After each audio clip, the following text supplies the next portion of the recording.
नमस्कार, मैं हूं स्वप्निल वर्मा और आप सभी देख रहे हैं इवनिंग न्यूज लाइव। सबसे पहले रुख करते हैं आज की सबसे बड़ी खबर का। ओडिशा के बालासोर में शुक्रवार शाम को दर्दनाक हादसा हो गया। यहां पर कोरोमंडल एक्सप्रेस के डब्बे पटरी से उतरने के बाद दूसरे ट्रैक पर आ रही एक ट्रेन से टकरा गए। हादसे में 200 से ज्यादा यात्रियों की खबर है मौत की। सरकारी आंकड़ों में इसकी पुष्टि भी हुई है।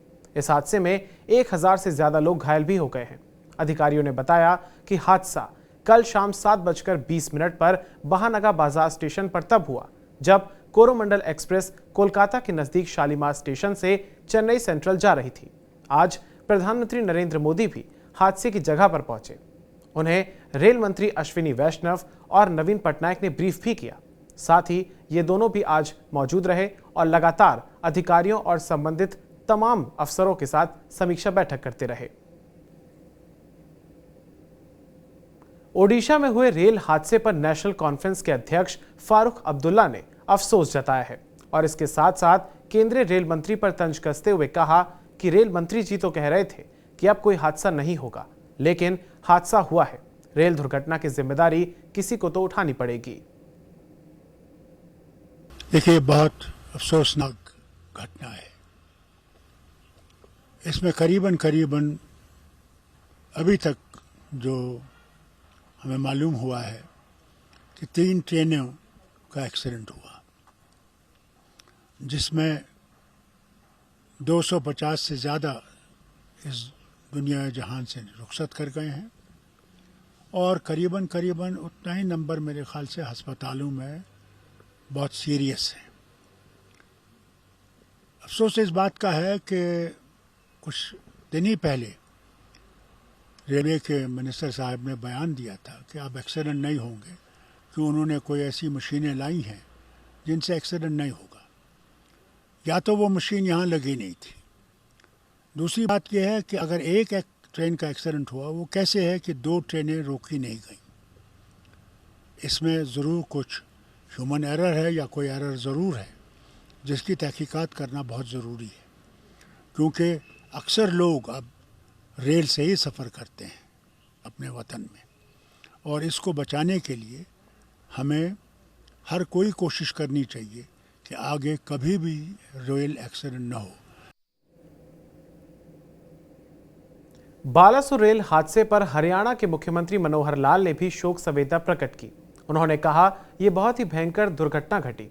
वो इस हादसे में जान गंवाने वाले तमाम लोगों के प्रति श्रद्धांजलि अर्पित करते हैं। बहुत ही भयंकर एक्सीडेंट हुआ, दुर्घटना हुई, जिसमें लगभग 300 लोगों की जान चली गई। मैं उनके प्रति अपनी श्रद्धांजलि व्यक्त करता हूं और ऐसी दुर्घटनाओं के बाद निश्चित रूप से हमारा जो डिपार्टमेंट है उसकी जानकारी तो अवश्य लेंगे ही, कोई ना कोई उसकी जानकारी भी होगी ही, क्योंकि भयंकर दुर्घटना वास्तव में एक क्वेश्चन मार्क खड़ा करती है। लेकिन दुर्घटना तो दुर्घटना है। उनके जान चले जाने के बाद उनके प्रति श्रद्धांजलि और उनके सब परिवारों के लिए भी मैं प्रभु से प्रार्थना करता हूं कि उनको ये हरियाणा के भी उसमें कुछ लोग अभी तक जानकारी नहीं है, तो मिलेगी तो बताएंगे। और जहां तक मेरा ये 2 दिन का कार्यक्रम। अब रुक करते हैं पंजाब से जुड़ी तमाम बड़ी खबरों का। पंजाब के अमृतसर में देर रात स्वर्ण मंदिर के नजदीक 4 बमों के होने की कॉल पुलिस को मिलने के बाद हड़कंप मच गया। देर रात तक स्वर्ण मंदिर के आसपास के इलाके में पंजाब पुलिस के द्वारा सर्च ऑपरेशन चलाया गया, लेकिन कुछ भी संदिग्ध नहीं मिला, जिसके बाद पुलिस को की गई कॉल की लोकेशन ट्रेस के आधार पर जब जांच की गई तो फिर पता चला कि एक निहंग सिख और उसके 4 बच्चों ने चोरी के एक मोबाइल के साथ शरारत के तौर पर पुलिस को बम के होने की सूचना दी थी। पंजाब पुलिस निहंग और उसके 4 बच्चों को रात में ही हिरासत में ले चुकी है और लगातार पूछताछ जारी है। गौरतलब है कि 6 जून को ऑपरेशन ब्लू स्टार की बरसी के मद्देनजर अमृतसर और पूरे पंजाब में हाई अलर्ट चल रहा है और खासतौर पर स्वर्ण मंदिर और आसपास के इलाकों में पंजाब पुलिस लगातार मुस्तैदी के साथ तैनात है। ऑपरेशन ब्लू स्टार की बरसी 6 जून को है और इससे पहले अमृतसर में पुलिस ने सुरक्षा के कड़े इंतजाम किए हैं। पुलिस द्वारा जगह जगह पर विशेष नाकाबंदी भी की गई है, जहां पर हर गतिविधि पर नजर रखी जा रही है और दरबार साहिब के पास भारी संख्या में पुलिस बल तैनात किया गया है। चौकियों पर फोर्स भी तैनात की गई है। शहर में सीसीटीवी कैमरों से नजर रखी जा रही है। खासतौर से अमृतसर में आरएएफ, सीआरपीएफ सहित जिलों में पुलिस बल तैनात किया गया है। खासतौर पर पूरे अमृतसर को सील कर दिया गया है और अलग अलग जगहों पर फ्लैग मार्च किया जा रहा है तथा नाकेबंदी भी कर दी गई है। ਘੱਲੂਘਾਰਾ ਵੀਕ ਜਿਹੜਾ ਹੈਗਾ ਸ਼ੁਰੂ ਹੋ ਗਿਆ ਹੈ ਔਰ ਉਹਦੇ ਮੱਦੇ ਨਜ਼ਰ ਜਿਹੜਾ ਹੈਗਾ ਪਬਲਿਕ ਵਿੱਚ ਕੌਨਫੀਡੈਂਸ ਇਨਸਟਿਲ ਕਰਨ ਵਾਸਤੇ ਕਿ ਵੀ ਆਰ देयर ਅਸੀਂ ਕੁਝ ਨਾਕੇਬੰਦੀਆਂ ਵੀ ਪਲਾਨ ਕੀਤੀਆਂ ਹੋਈਆਂ ਨੇ, ਹੋਰ ਵੀ ਜਿਹੜੀ ਹੈਗੀਆਂ ਨੇ ਕੌਨਫੀਡੈਂਸ ਬਿਲਡਿੰਗ ਮੈਜਰਸ ਆਪਾਂ ਜੋ ਹੈਗੇ ਪਲਾਨ ਕੀਤੇ ਹੋਏ ਨੇ ਪੂਰੇ ਹਫਤੇ ਵਾਸਤੇ। ਅੱਜ ਦੇ ਦਿਨ ਆਪਾਂ ਸਾਰੇ ਸਬ ਡਿਵੀਜ਼ਨਸ ਵਿੱਚ ਵੱਖਰੇ ਤੌਰ ਤੇ ਜਿਹੜਾ ਹੈਗਾ ਫਲੈਗ ਮਾਰਚਸ ਕੰਡਕਟ ਕਰ ਰਹੇ ਹਾਂ। ਸ਼ਹਿਰ ਵਿੱਚ ਵੀ ਪੂਰਾ ਜਿਹੜਾ ਆਪਣਾ ਮਾਰਕੀਟ ਏਰੀਆ ਹੈਗਾ ਉਹਨੂੰ ਕਵਰ ਕੀਤਾ ਗਿਆ, ਜਿਹੜੇ ਮਾੜੇ ਏਰੀਆ ਹੈਗੇ ਨੇ ਉਹਨਾਂ ਨੂੰ ਕਵਰ ਕੀਤਾ ਹੋਇਆ ਔਰ ਵੀ ਹੁਣ ਵੀ ਅੱਗੇ ਕੰਟੀਨਿਊ ਕਰਨਗੇ। ਤੇ ਸਾਡਾ ਮੇਨ ਮਕਸਦ ਇਹੀ ਹੈ ਕਿ ਪਬਲਿਕ ਵਿੱਚ ਇਹ ਮੈਸੇਜ ਪਹੁੰਚਾਉਣਾ ਕਿ ਪੁਲਿਸ ਇਜ਼ देयर ਔਰ ਅਸੀਂ ਕਿਸੇ ਵੀ ਤਰੀਕੇ ਦੀ ਜਿਹੜੀ ਕੰਡੀਸ਼ਨ ਹੈਗੀ ਉਹਨੂੰ ਨਜਿੱਠਣ ਵਾਸਤੇ ਤਿਆਰ ਹੈਗੇ ਆ ਔਰ ਸਾਡਾ ਸਹਿਯੋਗ ਕਰਨ। ਅਗਲਾ ਇੱਕ ਹਫਤਾ ਸਾਡੇ ਵਾਸਤੇ ਕਾਫੀ ਸੈਂਸਿਟਿਵ ਹੁੰਦਾ ਪੰਜਾਬ ਵਾਸਤੇ ਤੇ ਕੋਈ ਵੀ ਕਿਸੇ ਤਰੀਕੇ ਦੀ ਇਨਫੋਰਮੇਸ਼ਨ ਉਹਨਾਂ ਨੂੰ ਹੈਗੀ ਹੈ ਸਾਡੇ ਨਾਲ ਸਾਂਝੀ ਕਰਨ। अब रुक करते हैं अगली खबर का।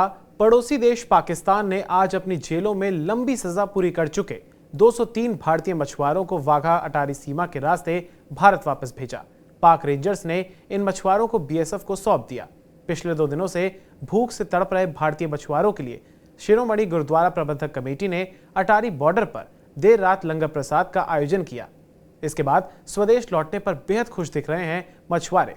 उन्होंने बताया कि उन्हें अपने परिवार के भरण पोषण के लिए गुजरात के समुद्र में मछली पकड़ने के दौरान गलती से पाकिस्तान की सीमा में प्रवेश करने के आरोप में गिरफ्तार किया गया था। हाँ जी, अपना नाम बताकर कहाँ के रहने वाले, तो क्या प्रॉब्लम आई थी आपको? मेरा नाम है भील भरत भिखाभाई। मैं गुजरात का रहने वाला हूँ और हम मछली पकड़ते थे गुजरात के समंदर में, तो वहाँ से हम पकड़े गए थे।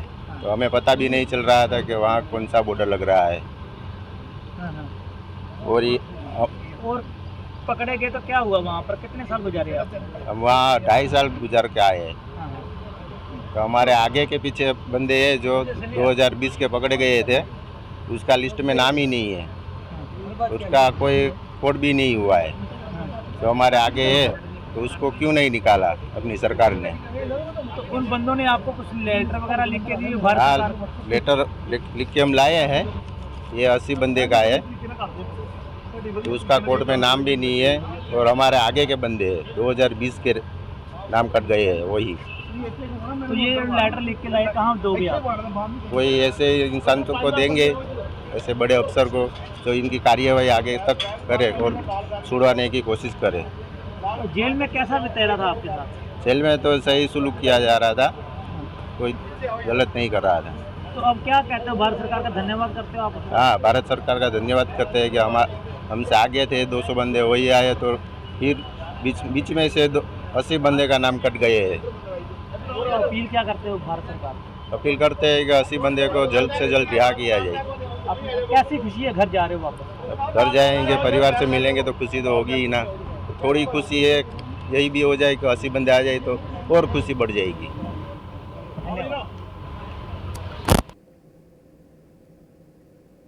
वादा किया है वादा निभाएंगे, कांग्रेस को सत्ता में लाएंगे। इसी स्लोगन के साथ हिमाचल प्रदेश में कांग्रेस पार्टी की सरकार ने सत्ता की कमान संभाली थी, लेकिन अब राज्य सरकार के किए हुए वादों पर केंद्र सरकार ने पानी फेरने का काम किया है। दरअसल केंद्र ने राज्य सरकार द्वारा फॉरेन फंडेड एजेंसी के प्रोजेक्ट में भी हर साल लोन लेने की सीलिंग लगा दी है। मतलब अब 2023-24 में राज्य सरकार 9,000 करोड़ का कर्ज ले सकती है। बीते साल 14,500 करोड़ रुपए का कर्ज लेने की छूट थी। जानकारी के लिए आपको बता दें कि राज्य सरकार को यह पहला झटका नहीं लगा है, बल्कि पहले भी केंद्र सरकार ने हिमाचल के लोन लेने की सीमा 5% से घटाकर 3% की और उसके बाद फिर एनपीएस की मैचिंग ग्रांट भी बंद कर दी गई थी। रुक करते हैं अगली खबर का।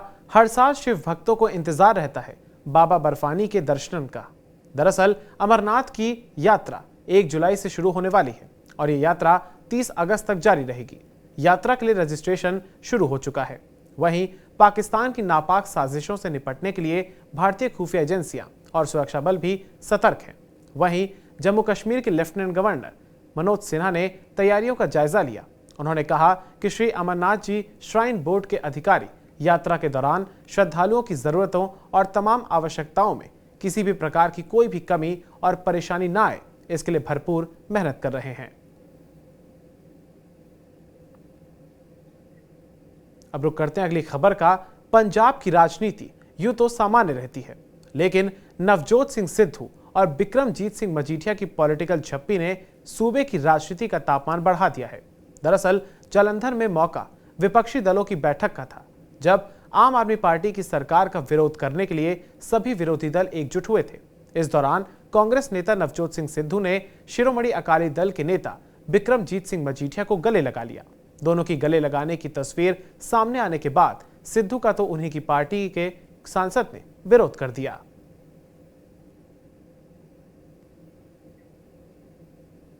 ओडिशा के बालासोर में हुए रेल हादसे ने हर किसी को हिलाकर रख दिया है। इस कड़ी में आपके राज्यसभा सांसद संजय सिंह ने भी प्रतिक्रिया दी है। उन्होंने कहा कि घटना बहुत ही पीड़ादायक है। वहीं केंद्र सरकार पर निशाना साधते हुए उन्होंने कहा कि क्या मोदी सरकार केवल वंदे भारत को हरी झंडी दिखाकर वाह लूटती रहेगी। आगे उन्होंने क्या कुछ कहा, आइए आपको सुनाते हैं। देखिए, ये सबसे पहले तो अत्यंत हृदय विदारक घटना है और जिस तरह की खबरें आ रही हैं बहुत दिल को दहला देने वाली है, पीड़ादायक है। काफी संख्या में लोगों की जान गई है। मैं हाथ जोड़कर प्रभु से प्रार्थना करता हूं कि उनके पुण्य आत्मा को अपने श्री चरणों में भगवान स्थान दे। उनके परिजनों के ऊपर जो ये अपार कष्ट टूट पड़ा है, ये कष्ट सहन करने की प्रभु उनको शक्ति दे। आम आदमी पार्टी की ओर से, अरविंद केजरीवाल जी की ओर से जितने भी शोक संतप्त परिवार हैं, उनके प्रति हमारी गहरी संवेदना है। लेकिन दूसरा सवाल है रेलवे की सुरक्षा का। क्या भारत की सरकार, क्या मोदी जी की सरकार सिर्फ ये आदरणीय नरेंद्र मोदी जी हर राज्य के अंदर जाके वंदे भारत ट्रेन को हरी झंडी दिखा के प्रचार प्रसार करते रहेंगे? क्या रेलवे की सुरक्षा की दृष्टि से कोई काम नहीं होगा? रेल की पटरियों को ठीक करने के लिए कोई काम नहीं होगा? रेलवे के इंफ्रास्ट्रक्चर को डेवलप करने के लिए कोई काम नहीं होगा? खाली एक वाहवाही लूटने के लिए ट्रेन पे ट्रेन, बहुत सारी स्पीडी ट्रेन, इतनी गति की ट्रेन हम चला रहे हैं। भाई, आप सैकड़ों किलोमीटर की गति की ट्रेन चलाइए, लेकिन उसके लिए क्या ट्रैक आपके ठीक हैं? क्या रेल की पटरियां आपने ठीक की? क्या आपने उसके लिए इंफ्रास्ट्रक्चर तैयार किया? नहीं। आपने क्या एंटी कोलिजन डिवाइस उसमें इस्तेमाल कर रहे हैं? तो इवनिंग न्यूज में आज के लिए इतना ही। अपने राज्य से जुड़ी तमाम बड़ी खबरों को सबसे पहले जानने के लिए TV9 पंजाब, हिमाचल, हरियाणा, जम्मू कश्मीर को जरूर सब्सक्राइब करें। बहुत बहुत धन्यवाद।